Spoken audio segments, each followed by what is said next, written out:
everyone, I just thought I'd come on today and do a short video. I'm just headed to run a few errands. Today is Friday. Hurricane Florence hit Wilmington, where I was staying a week ago last night. And I actually have been back since Sunday night. I drove back. I had an app on my phone that showed what roads were clear, like not closed. They were closing all the roads that were dangerous, but they were also saying on the news that there was no way in or out of Wilmington for 2 weeks, and I just simply could not do that. So after I verified that it was okay a few different ways, I had a live app on my phone, and everybody knew where I was going to be. I didn't want anybody to follow me, and I was behind cars, not trucks, but cars, and I was going to, at any point, if I saw anybody having trouble, I was just going to back up, turn around, throw it reverse, whatever I had to do. I would not have put my life in danger. Well, actually, when I left, it had stopped raining.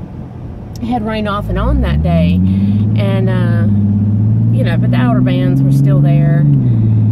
Water had receded a lot, because had it been 10 hours before on the highway I was on, it was underwater. But the water receded pretty quickly. It rose again, I'm sure, but I don't know. I'm glad now, hindsight, that it was safe. You'll probably see, I don't know how much in the background you'll be able to see, but you'll see trees down. I don't know if you can see that one.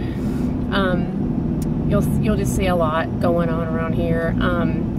But I was very, very lucky. I was very lucky on the drive back. I made it straight, no problem. What was so crazy is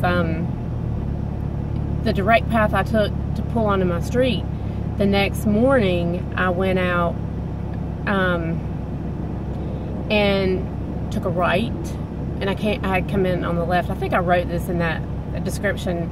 If you didn't see that video, it was my last video, and I kind of updated the description box last night. But when I took the right, I didn't even get, not even a quarter of a mile, and the road was like a river. There's a bridge there, so I mean, I'm sure it's some sort of creek or something. I'm not real familiar with the area, so I can't tell you, but that's where the houses were flooded. The first time I saw the houses, when I had to turn around because I couldn't go that way, they were flooded. You could definitely tell the first floor, not a basement, the first floor was flooded. And anyway, ended up finding out through firemen, I'm going to drive kind of slow, that 3-story homes it's the neighborhood to my right across the main road. So it would be 10 to 15 houses to my right. 3-story homes were flooded above the 2nd story. And, you know, it's crazy. It's been scary. It's been really weird not to have anybody to talk to about it, or, I mean, okay, where I went to stay, you know, with friends, with people, and I'm very grateful for that. But, you know, you can be stuck with your best friend for 3 days straight, past 3 days, and you're ready to get out of there. Especially the fact I didn't know what was going on. Okay, so I didn't have any trees. I wasn't worried about trees. There was no big trees around me. I was worried about flooding. I was worried about losing everything, and it would have just been so crazy, because this is the first time since 2003 that everything I own, and I have 2 vehicles now. I did used to have 3, but it was just unnecessary. But everything I own, any shirt I could put on my back, and both vehicles are at the same address for the first time in 15 years, and this happens like less than 2 weeks, and it was a brand new roof. So I'm very, very, very, very lucky, and a lot of people weren't, and I realized that. All the damage I had, and you know, no one wants to have any damage, but I still feel very lucky. I could see with the flashlight when I went in that night that my ceiling had about an 8-foot long 4-foot wide wet spot. It was not dripping onto the carpet. So I was very lucky for that. And at that point, like I said, Sunday night, it was coming and going, a little bit of rain, I'm not real sure if it ever rained hard after I got home. I don't think it did. A lot of it's a blur, because there's so much emotionally and mentally that goes on with things like this that you don't even realize. This is the first time that I've been through this. I've stayed through a Category 1 hurricane before, but it was a smaller hurricane, much smaller. I was actually where it hit land. It was Charlie. It hit land, Brunswick County, Holden Beach, and I was at Holden Beach off the island with a camcorder back 2003, 2004, I'm not sure when that one was. And that was very scary, and I had a lot of second thoughts after it was too late to leave, and we did end up having to leave. We didn't flood, but there was no power, and power lines and trees and buildings were just, everything was down during that.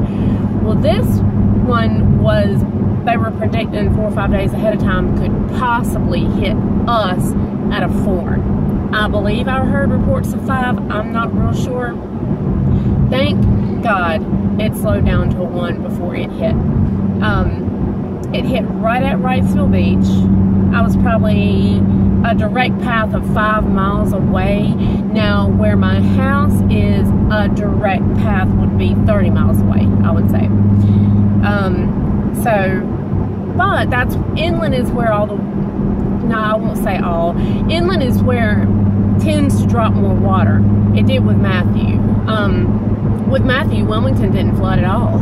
But around Lumberton, Fair Bluff, they were underwater. I'm talking about over buildings underwater, and I'd say 35, 40 miles, not near me, but kind of, I mean, sideways. But anyway, long story short, I had the leak. There's some type of vent cap or something that's come off my house. I've lost some shingles. It shook my house so hard, and when I tell you, I feel like now I'm safe in that house and it's well built. I do. Because it shook my house so hard. First of all, it's siding, and I don't know how I didn't lose any siding. I did not lose one piece. I had neighbors, next door neighbors, that lost the entire side, because once one piece comes off, it's kind of like a puzzle. It just starts falling apart. I didn't lose one piece of siding. But it shook my house so hard. One mirror hit the floor that was on the wall, and something I had, like this candlelight, tea light thing, probably, you know, that just hangs. You hang from like one of those hooks from the ceiling, fell. And they had been hanging there for 2 weeks, so it wasn't like they were real loose or anything. But I mean, that just goes to show you, it shook the walls, I mean, in the ceiling or whatever. That's crazy to think. I would have been so scared. I'm just glad I did leave, and I'm glad I wasn't there by myself. And because my biggest thing was my dog, okay? Really. But my biggest thing was getting hurt. I mean, the thing that fell off the ceiling or the mirror that fell off the wall could have bonked me over the head and knocked me out, or cut me really bad. I mean, the mirror broke. Freak accidents like that happen all the time. And the house still sitting there like nothing, you know, and nobody knew where I was at, nobody knew where to find me or that anything was wrong. I'd still be laying there. So that's one reason. And the other reason was I knew I could swim, float. I had flotation things, you know, that I've still got. Actually, they're behind me. I'm still carrying them around in the car. 3 different things. And but you know, in that, you just think kind of like calm waters and you're swimming around. That's not what this flooding is. It's high-powered water that even a person that knows how to swim or whatever has floats, it's going to be splashing over your head. There's going to be crazy things. There's going to be crazy things in the water. There's alligators here. There's snakes here. They were in the water. That was probably sharks floating around. I mean, there probably was. But I knew if it came to that, which it did for a lot of people, that my dog is, he's so small, probably 3 drops of water would drown him, and I wasn't taking that chance. And so, and I know when I drove back, I was also taking a chance, but I was also very cautious. I'm not stupid. I know what to look for. I was behind people the entire time. I could see the road road. The road was actually dry. I went through, not dry, but no water was standing on it at all my way home. One time coming through Hampstead area, which was no damage. I didn't see any damage at all through that area, but it started raining. Well, it doesn't matter where you're at in North Carolina right now. The ground's not gonna hold it. I mean, it's just gonna sit where it falls. So it was sitting on the road, and that kind of scared me because I don't even like driving in the rain. And for about 30 seconds, maybe a minute, it rained so hard I could barely see, but I was crawling. Mainly because in a situation like that, you don't know if you can't see if you're fixing to fall into a sinkhole. I mean, you got to think about stuff like that. Matter of fact, our major interstate that kind of runs through this area, I-40, which is normally the way I would go to Wilmington and back to my house. Now, I don't know if any sinkholes on it. There might be, but there was a sinkhole beside of right outside of Castle Hayne, which is right outside of Wilmington. And it was a huge, huge sinkhole. Not some little thing. You could have put 50 cars, and probably more than that in that thing. It was huge. And if, you know, you guys saw these pictures were real. I mean, I don't know about the shark in the water. I saw that one on Facebook. They were like, they've been using that one for years. But I don't ever, ever, ever want to go through that again. I stayed at the house for one night or 2 nights with no power. I think I believe 2 nights. Sunday night and Monday night. I believe my power came on Tuesday afternoon. And then it kind of started going back and forth and back and forth. Like they would give us an hour of power on and an hour of power off. Something like that. I'm assuming to, you know, kind of preserve energy or power or whatever they were doing. And this gas hasn't gone up as much as I thought it would. It went up like 4 cents a gallon. And then after that night, by the time it was time to go to bed, we were full on good. So I thought I saw somebody I knew, which I really don't know anybody, so I should have known better than that. But anyway, so just wanted you guys to know. And if you want to see the video where I was leaving it, like I said, it was the last one I did. I updated it until we lost power, and then we had a generator where I was at. That was the thing. Where I was at, I had a generator, but at that point, I would have rather been at home without power at my house. I mean, you've got these people that are looting, however you say that word. And it was crazy. They were pulling guns on people at gas stations. I mean, the gas where people that had gas or had power and had gas, the lines were half a mile long coming in from both directions. It's been crazy. And my worst fear ever in my house getting flooded and everything washing away or crumbling was, you know, windows breaking out, which they very easily could have with that much jarring that was going on. At that point, you got people walking around with flashlights that are hungry. Matter of fact, our Walgreens, one of the ones, I believe it might be the one that's closest to me, when I did get out, a little bit further away a couple days later, you could tell it wasn't open yet. I don't know if they had power or not, but it wasn't open yet. A lot of places had power that weren't open for a few days. There was no water, but they had power, but they weren't open. In Wilmington, they were calling them to go right back to work. Like our Waffle House in Wilmington on Market Street, literally, I think closed for maybe 10 hours. But anyway, the Walgreens, the window beside the door, you could tell was hit by a hammer or something like a hammer, like 10 different times, and apparently they never got in. And you can tell, you know how like a hammer hits glass and it splinters out? You could tell that's what it was. It wasn't like all the buildings around it. It's very close to a major Walmart. Nothing had glass damage that looked like that. Like this was beat on by something they were trying to get in, which is crazy when you think about it. That's what I was worried about too. I mean, I did everything I could. You know, I had like an entire 24 hours to prepare, knowing I was probably going to leave and get things off the floor.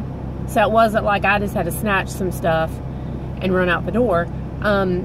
Still, it would have been just devastating. And now they did try to come get us where I was at in the neighborhood. Saturday night, we went to bed around midnight, 1 o'clock, and the water during the day Saturday had rose above the road. Like the street the houses are on in the neighborhood. Like, was starting to look like a little bit of a river. And it was, but we were still up, but it was creeping up closer and closer to the house.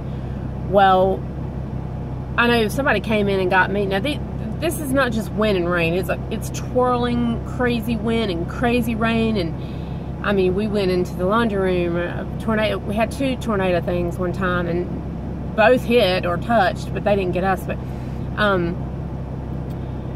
it's loud. You know, I was inside. Nobody was sleeping. It was like a freaking nightmare. And so they came in and got me, and they said, they were kind of kidding. They're like, your car is about to get it. And I was like, what do you mean? Because I was pulled back all the way up to the garage. You know, we had to have the garage with, I mean, it was full of chairs and, you know, his motorcycle and things like that. So, I mean, it wasn't like, you know, and other people had vehicles there too.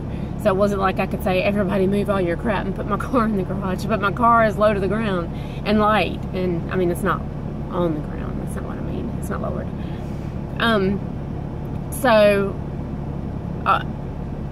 Anyway, I went out there and, you know, it was, the water was halfway in the middle of my car up the driveway. And, you know, and I said, well, what if it keeps coming up? Is my car going to flood off? And they were like, no, it's not, that won't happen, that won't happen. So we kind of watched it till around midnight, 1 o'clock, and then we all kind of, I remember the last thing that was said to me was, if you hear something that sounds like a freight train, yell. So I'm in a recliner because I'm trying to sleep on anything and everything I can because I can't get comfortable and I can't sleep. This is like night 3 and everything hurt. But I mean, I wasn't being a baby. I wasn't complaining about anything. Matter of fact, I was pretty quiet for me during this whole thing, just making sure Monkey was okay. And I try to stay out of everybody's way and keep to myself and just shut up, you know, because tension was high. And I didn't want to be involved in it. So, let's see. Oh, 3 a.m. The National Guard banged on our door. And when I say bang, I mean a bomb would have been quieter than what they did. And I did like a slingshot out of that recliner. I sat up so fast. Flew across the living room floor towards the door, yelling, and my friend that owned the house was in his room, come flying out his room. His daughter came flying out of her room, and we opened the door, and it, you know, when you get woken up like that, it's crazy enough, but you got to think 3 nights of pretty much not much sleep or interrupted sleep or tossing and turning and crazy sounds. Your mind's not right at this point. So I just remember seeing this huge truck. At first I thought it was a fire truck. Then because I remember thinking, why are all these people walking around on the back of a fire truck? Come to find out, I guess this was some sort of rescue truck. I don't know, because it was pitch dark. I mean, you know, there was no street lights. So, but I do remember it was pouring rain, and I do remember seeing people walking around on it. And I was like, there's people up there walking on this truck. You know, what is going on? Anyway, they were basically saying, you got 30 seconds to get everything, get out.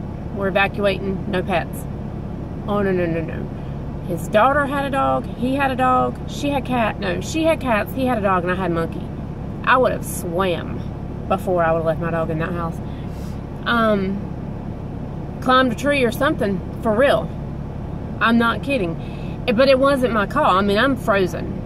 I'm just trying to make out what's going on. These people are yelling. There's flashlights everywhere. There's people that are soaking wet in the rain, and they're telling us to get out, no pets. And I mean, I'm just stoic. And so the homeowner, I heard him, I think he kind of went back and forth for a minute like he didn't know what to do. I mean, it shocked all of us.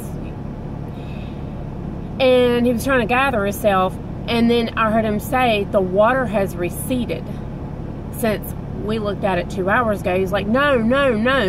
He said, y'all don't need to leave. The water is receding now, which just because it's receded back maybe a foot doesn't mean that we're not getting ready to get another 15 inches of rain. Okay? So he was like, no, we're not leaving. The water's receding. Y'all don't go, because, I mean, these people were piled on this truck.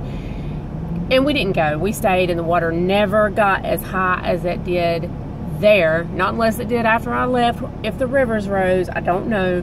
But Saturday night, Sunday morning around 12 or midnight was our highest point. And at that time, it'd been going on for 72 hours, right?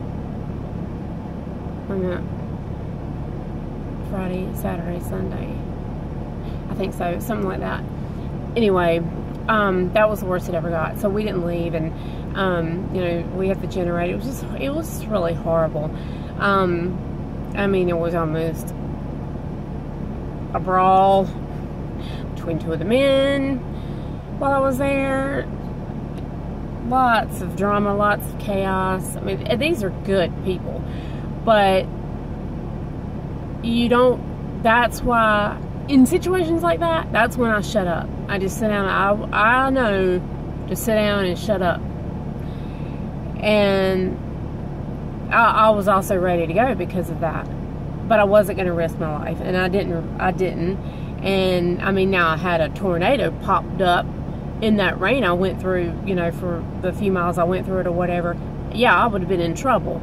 Or had the road been broken off and cars would have started falling in it or something. I mean, you know, I say that like but it could have been a possibility. This hole off of the side of 40, if you can look it up, Castlehane, Wilmington, I-40, I believe it's right off that exit ramp, if I'm not mistaken. But I mean, it's this ginormous freaking hole. You know, it's crazy. I've already said that. But got my, okay, today's Friday. My internet came back up Wednesday. I don't know now. My power came on before my internet came on. I do know that. Because I couldn't figure out why I had a Wi-Fi signal, but nothing would play. It's because if your Wi-Fi is plugged up, you'll get the Wi-Fi signal, but you have no internet. So I kept resetting everything and unplugging my modem and all that. That's not what it was. My internet service was down. Now I know.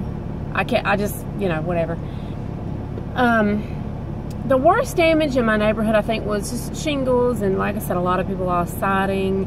We don't, on my particular street does not have any big trees.